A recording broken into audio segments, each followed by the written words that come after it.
নমস্কার, আমি রীতা ঋতু লাইফস্টাইলে সবাইকে স্বাগত। আজ শুক্রবার, এখন বাজে ওই 8:30 মতো হবে।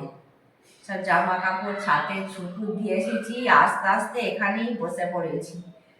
এখান থেকেই আপনাদের ভিডিওটা আরম্ভ করছি। এখান থেকে তারপর যাবো রান্নাঘরে। আজকে কি কি রান্না করি, রান্নাতে কি কি মেনু থাকে, সবগুলি আপনাদের সঙ্গে শেয়ার করব। আর আমার ভিডিওটা যদি আপনাদের ভালো লাগে, লাইক, কমেন্ট, শেয়ার ও সাবস্ক্রাইব করবেন। দেখতে থাকুন ভিডিওটা প্রথম থেকে শেষ পর্যন্ত। চলুন আমিও উঠে রান্নাঘরে যাই, আপনাদেরকেও সঙ্গে নিয়ে যাই। এখানে ভাত বসে দিয়েছি, ভাত ফুটে গেছে, এবার গ্যাসটা অফ করে দিয়েছি। আর এই ডিম ভেজে নিয়েছি, ডিম 4টে ডিম ভেজে নিয়েছি। আর আলু আছে, সয়াবিন আছে। আর ডিমগুলো ভেজে তুলে রেখে তেল ফোড়ন দিয়ে আলুগুলো আর পেঁয়াজ ভেজে নিয়েছি। তারপর প্রতিদিনকার মতো মশলা দিয়েছি, আদা, জিরে, লঙ্কা, হলুদ, এগুলোই দিয়েছি। দিয়ে আলুগুলো সেদ্ধ হয়ে যেতে ভেজে রাখা ডিমগুলো দিয়ে দিয়েছি। দিয়ে এই তরকারিটা হচ্ছে। আর হবে এই যে সুজনি শাক নিয়ে এসেছিল। সুজনি শাক ভালো ঘুম হয়, আর শাকের তো পুষ্টিগুণ আছে। এই দেখুন বড় বড় শাক, আমাদের পাড়ারই একজন বিক্রি করে। ওর কাছ থেকে কালকে এসে বললো, নিয়েছি। কালকে বেছে রেখে দিয়েছিলাম, এবার এখন ভালো করে ধুয়ে নিয়েছি। এবার এই প্রেসার কুকারে একটু নুন আর হলুদ দিয়েছি, এটা দিয়ে একটু সিদ্ধ করে নেব।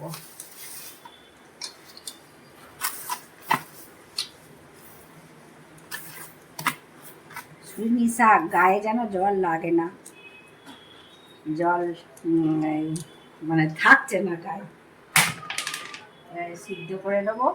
কিন্তু এই শাকের খুব উপকারিতা, এই শাক খেলে ভীষণ ঘুম ভালো হয়, আর আমার খেতে খুব ভালো লাগে শাকটা।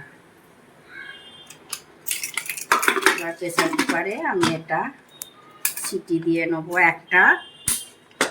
আচ্ছা, এটা মাছের ঝাল হবে, সর্ষে পাউডার, সানরাইজের সর্ষে পাউডার ভিজু দিয়ে রেখেছি। আর এটা হয়ে গেছে, আমি ঢেলে নেবো। ডিম ভেজে আলু দিয়ে সয়াবিন দিয়ে তরকারিটা হয়ে গেছে, এবার ঢেলে নিচ্ছি, আমি নামিয়ে নিচ্ছি।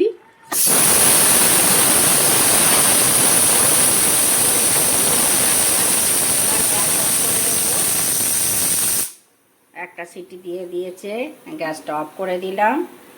এবার এটা নামিয়ে নিচ্ছি। এবার এই কড়াইটা বসিয়ে দিচ্ছি। ততক্ষণ প্রেসার কুকারটা যতক্ষণ না খুলছে ততক্ষণ মাছটা করে নেব। এক পিঠটা ভাজা হয়ে গেছে, এক পিঠটা উল্টে দিয়েছি। ভাতটাও উপুর করে দিয়েছি, ফ্যান ঝারিয়ে নিয়েছি। আর এই পেস্টটা করে নেব, পেঁয়াজ আর টমেটো আর কাঁচা লঙ্কা আছে, আর একটু সর্ষে কালকে সেই বেটেছিলাম, বেশি হয়েছিল আছে। এটা একটা পেস্ট করে নেব। এই ক্ষেত্রে সর্ষে পাউডার ভিজে রেখেছিলাম, এতে একটু লঙ্কা গুঁড়ো দিয়েছি।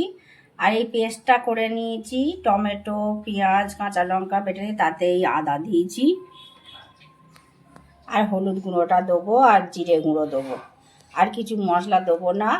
এবার এই যে মাছটা তুলে নিয়েছি, ভেজে রেখে দিয়েছি, এবার এই মাছের তেলটাতে মশলাটা দিয়ে দেবো, দিয়ে কষিয়ে নেবো। মাছের ঝালটা ওই কষিয়ে নিয়ে জল দিয়েছি, ফুটে গেছে। এবার মাছগুলো দিয়ে দিচ্ছি এক এক করে। মাছগুলো দিয়ে দিচ্ছি।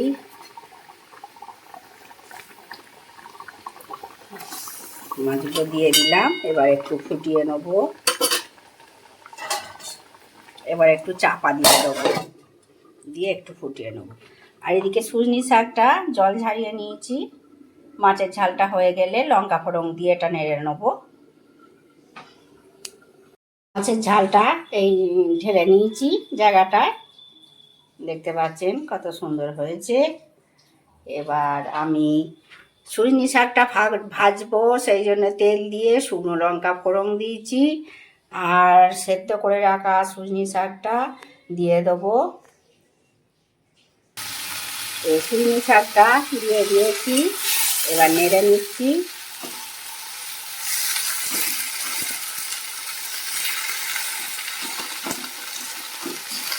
এটা এই যে এরকম এরকম করে ভাজবেন, খুব ভালো লাগে, দারুণ খেতে লাগে। সজনে শাকটা ঢাকা দিয়ে দিয়ে ভেজে নিচ্ছি। লঙ্কা ফোড়ন দিয়েছি, হয়ে গেছে, নেড়ে নিয়েছি। এবার ঢেলে নেব।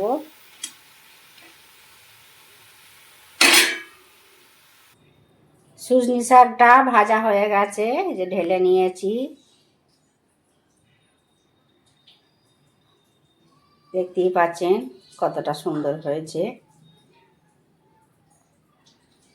আজকে দুপুরের লাঞ্চে হয়েছে ভাত,